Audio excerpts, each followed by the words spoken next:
Bonjour chers élèves. Aujourd'hui, je vais faire un point sur le théorème de Thalès. Euh, vous avez bien fait le théorème de Pythagore au quatrième. Le théorème de Pythagore, vous savez bien qu'il s'utilise uniquement dans un triangle rectangle. Et parlant maintenant du théorème de Thalès, lui, il peut s'utiliser dans deux cas de figure, soit dans un triangle ou bien dans un trapèze. Donc, vous voyez le triangle aussi, ou bien le trapèze, on ne demande pas un triangle particulier, ni un trapèze particulier. Donc, ça peut s'utiliser dans n'importe quel triangle, ça veut dire que dans un triangle quelconque, mais aussi dans un trapèze quelconque. Et en parlant maintenant du théorème de Pythagore, vous voyez, lui, il s'utilise uniquement dans un triangle rectangle. Donc là, on est trop limité, hein, on est limité. Voilà, mais dans le théorème en utilisant le théorème de Thalès, là, vous avez un triangle et des conditions dans ce triangle, ou bien vous avez un trapèze et des conditions dans ce trapèze. Mais il y a une chose, entre ces deux théorèmes. Ces deux théorèmes ont le même objectif ou bien ont la même utilisation. Ces deux théorèmes ont la même utilisation. Le théorème de Thalès, que ce soit le théorème de Pythagore, tous les deux théorèmes nous servent à calculer des longueurs ou bien des distances. Tous ces deux théorèmes. On utilise le théorème de Pythagore que si on nous demande de calculer une longueur ou bien une distance. De même que le théorème de Thalès, que ce soit dans le triangle ou bien dans le trapèze, si on l'utilise, ça montre qu'on nous a demandé de calculer une longueur ou bien une distance. Donc, ces deux théorèmes ont la même utilisation. Il y a une nuance entre longueur et distance. Le plus souvent, si on parle des élèves, si on vous demande de calculer une longueur ou bien une distance, vous voyez, ça pose problème finalement. C'est quoi une longueur? C'est quoi une distance? Ça pose problème. Il y a bien une nuance entre ces deux. Bien sûr que les deux sont tellement proches. Pour les séparer, ce sera un peu difficile, puisque c'est la longueur qui mesure la distance. La longueur mesure la distance. Par exemple, c'est comme vous avez un segment AB qui est là. On a un segment AB, par exemple. Vous voyez le segment AB.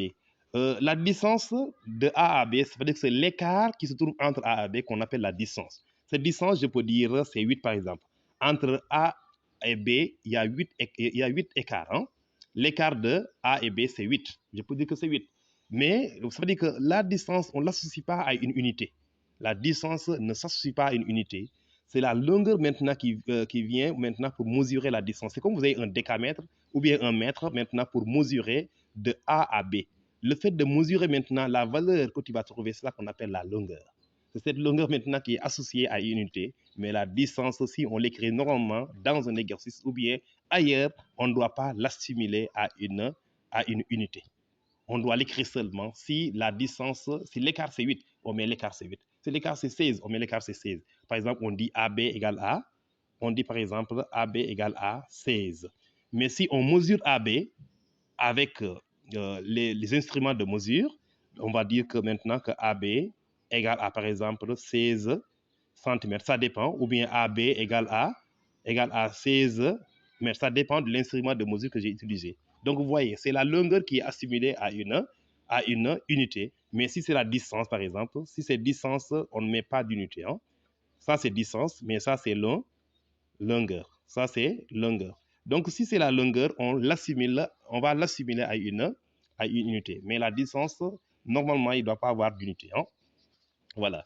Le plus souvent, on fait la confusion entre ces deux. Voilà, donc on va essayer d'utiliser le théorème de Thalès dans le cas d'un triangle ou bien dans le cas d'un trapèze. Que ce soit dans le triangle ou bien dans le trapèze, il faut 4 conditions pour pouvoir utiliser le théorème de Thalès. Que ce soit dans le triangle, donc dans un triangle, on peut utiliser le théorème de Thalès dans un triangle, on peut l'utiliser, mais on peut l'utiliser aussi encore dans un on peut l'utiliser aussi encore dans un trapèze. Très bien, donc ici, ça c'est le triangle. C'est le triangle A, B, C. Et ici, vous avez le trapèze A, B, C, D. Voilà, donc il peut s'utiliser dans deux cas de figure, hein, soit dans un triangle ou bien dans un trapèze. Pour l'utiliser, il faut 4 conditions, je l'ai dit tantôt. Il faut 4 conditions, que ce soit dans le triangle ou bien dans le trapèze. On peut choisir 2 points quelconques, un point M en disant qu'il appartient au côté AB et un point N en disant qu'il appartient au côté N, AC, excusez-moi. On peut prendre aussi encore un point N ici en disant qu'il appartient au côté BC et un point M ici en disant qu'il appartient au côté AD. Hein? AD. Voilà. Pour utiliser maintenant le théorème de Thalès dans un triangle ou bien dans un trapèze, il te faut 4 conditions, je l'avais dit. Il y a les 3 conditions et la 4e condition maintenant, ça va confirmer le théorème. Ça confirme le théorème. Donc la première condition, c'est quoi? En 1, il faut d'abord le choix du triangle, hein?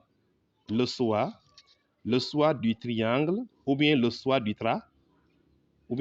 trapèze. Hein?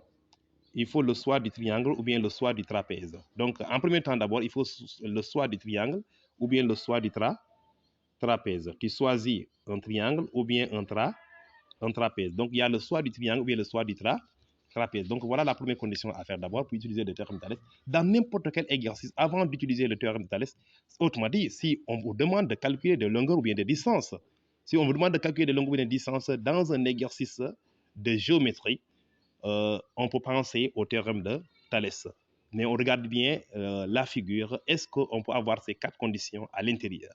Si on peut les avoir à l'intérieur, on utilise le théorème de Thalès, que ce soit le triangle ou bien le trapèze. Donc, en premier temps, d'abord, il faut le choix du triangle. En deuxième temps, qu'est-ce que vous allez faire? En deuxième temps, il faut parler de l'alignement des points. En deuxième temps, il faut parler de l'alignement. Il faut parler de l'alignement des points. En deuxième temps, c'est l'alignement des points. Hein? En deuxième temps, il faut parler de l'alignement des points. Donc, premier temps, il faut le choix du triangle ou bien le choix du trapèze. En deuxième temps, il faut faire l'alignement des points. Et en troisième temps, maintenant, il faut le parallélisme de 2 droites quelconques des figures. De 2 droites quelconques. Hein? Il faut avoir le parallélisme. Excusez-moi. Il faut avoir le parallélisme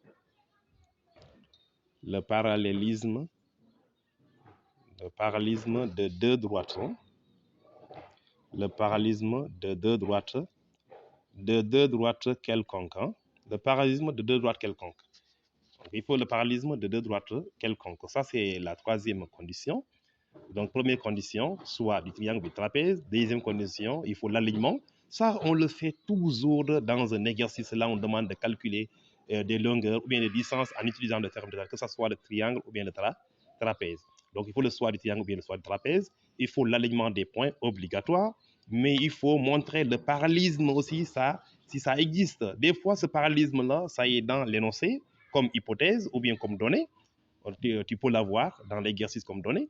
Si tu ne l'as pas aussi dans l'exercice comme donnée, c'est à toi de le démontrer d'abord. Le plus souvent, le choix du triangle, c'est facile.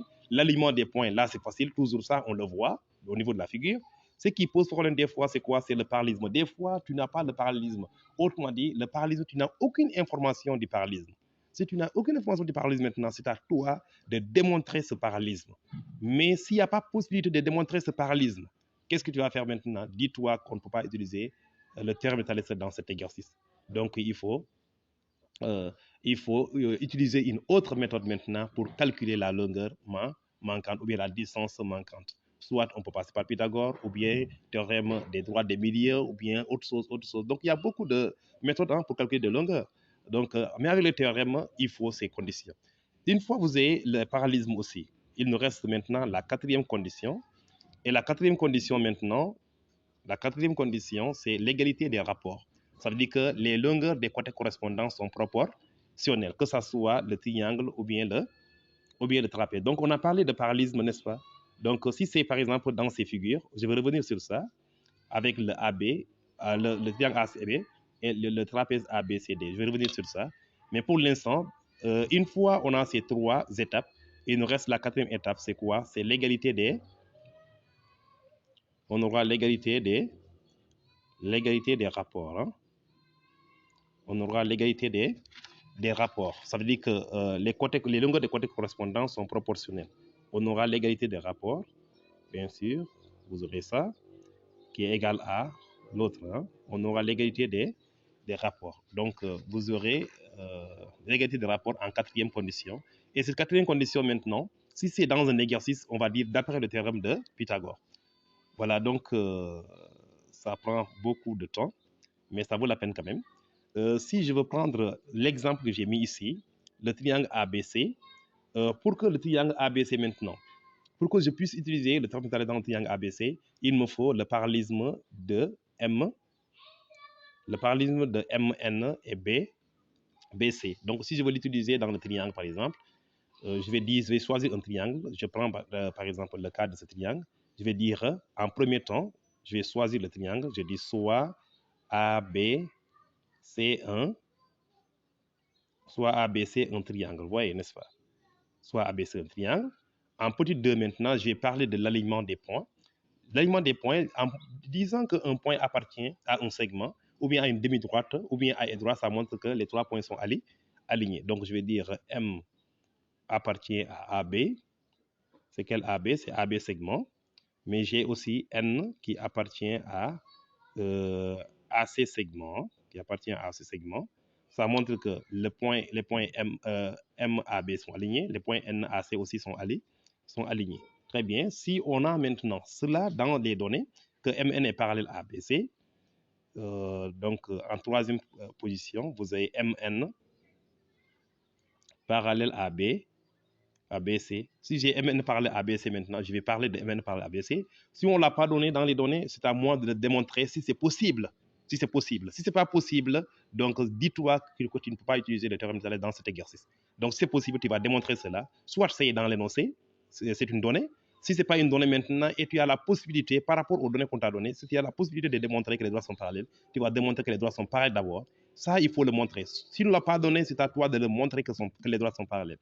Et une fois démontré maintenant que les droits sont parallèles, tu peux venir maintenant à la quatrième étape maintenant en disant maintenant d'après, là tu vas dire d'après le théorème de, tu vas dire d'après le théorème de Thalès, on a, voilà, d'après le théorème de Thalès, tu mets l'égalité de rapport, ça veut dire que les longueurs des côtés correspondants sont proportionnelles. Autrement dit, les longueurs du petit triangle sur les longueurs du grand triangle sont proportionnelles. Donc, vous avez le petit triangle qui est là, c'est le AMN. Le grand triangle, vous avez ABC. Donc, le plus souvent, on dit que ces deux triangles sont en position de Thalès. Puisque si vous avez la situation de Thalès dans un triangle, ça veut dire que vous avez deux triangles. Vous avez un triangle qu'on appelle réduction. Le petit triangle, on l'appelle réduction. Le grand triangle, on l'appelle l'agrandissement. Voilà, on l'appelle l'agrandissement. Réduction ou bien agrandissement. Donc, dans ce cas, vous aurez AM, longueur du petit triangle sur longueur du grand triangle correspondant. Donc, on a AM sur AB. Vous voyez, AM sur AB, longueur du petit triangle sur longueur du grand triangle.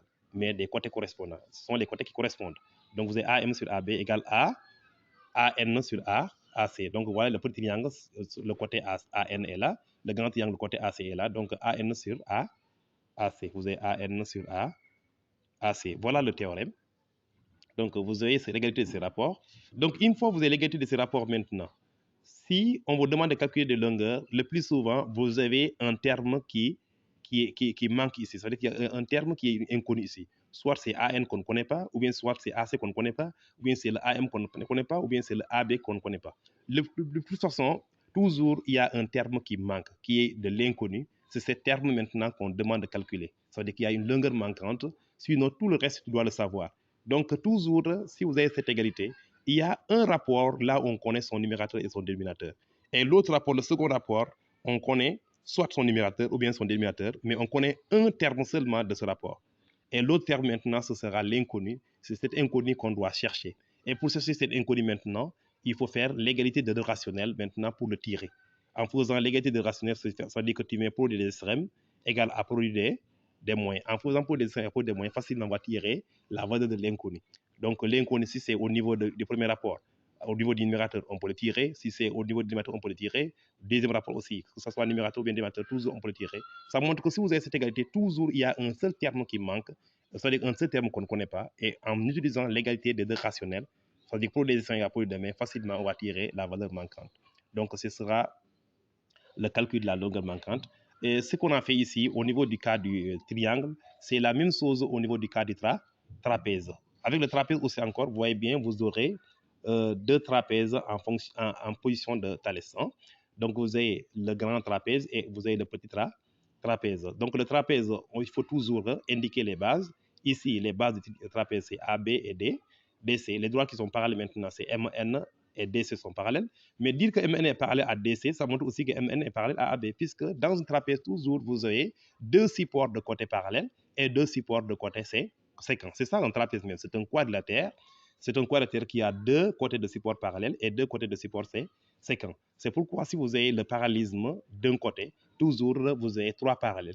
Vous voyez, le MN est parallèle à DC, mais c'est parallèle aussi à AB. On a 3 parallèles. Dans l'exercice, on peut te dire que MN est parallèle à AB. Dire que MN est parallèle à AB, c'est la même chose que dire que MN est parallèle à DC. Ensuite, on met l'égalité de rapport. Donc, il faut choisir un trapèze. On choisit le trapèze, on fait l'alignement des points. Ensuite, on va montrer le parallélisme. Une fois montré le parallélisme, on fait les mêmes égalités qu'on l'avait fait tout à l'heure. Ça veut dire que les longueurs des côtés correspondants, les longueurs des côtés correspondants sont proportionnelles. Les longueurs du petit trapèze sur les longueurs du grand trapèze sont proportionnelles. Donc, vous aurez ici BN sur BC égale à AM sur AD. Voilà donc, pour ne pas être trop long, voilà, c'est ça. Quand même, on peut avoir une idée de l'utilisation du théorème de Thalès. Encore une fois, le théorème de Thalès, que ce soit dans le triangle ou bien dans le trapèze, on a besoin de calculer des longueurs ou bien des distances. C'est la seule utilité. Donc, dans un exercice, si on ne demande pas de calculer des longueurs ou bien des distances, on ne doit même pas penser au théorème de Thalès. Il y a la réciproque qui va revenir après, donc je vais faire une autre vidéo pour la réciproque du théorème de Thalès. Donc, la réciproque, c'est pour une autre utilité. Voilà, donc je parlais seulement aujourd'hui de l'intérêt ou bien de l'usage du théorème de Thalès. C'est juste pour calculer des longueurs ou bien des distances uniquement. Voilà, c'était ça. Peut-être ça peut vous aider un peu à comprendre un peu. Voilà, donc on essaie de faire notre mieux. C'est pas facile quand même vraiment de faire un cours par vidéo. Puisqu'on n'a pas aussi les instruments, ça veut dire que les matériels adaptés pour pouvoir bien le faire. C'est ça le problème. Donc, je me débrouille avec des moyens du bord seulement pour essayer de faire ces vidéos-là. Vous voyez bien que c'est pas facile quand même. C'est pas facile. Donc, peut-être un jour viendra, on peut avoir vraiment des instruments ou bien du matériel pour pouvoir bien faire des cours en vidéo. Hein. Voilà, je vous remercie vous tous et je vous dis bon courage. Hein. Du courage, voilà, du courage.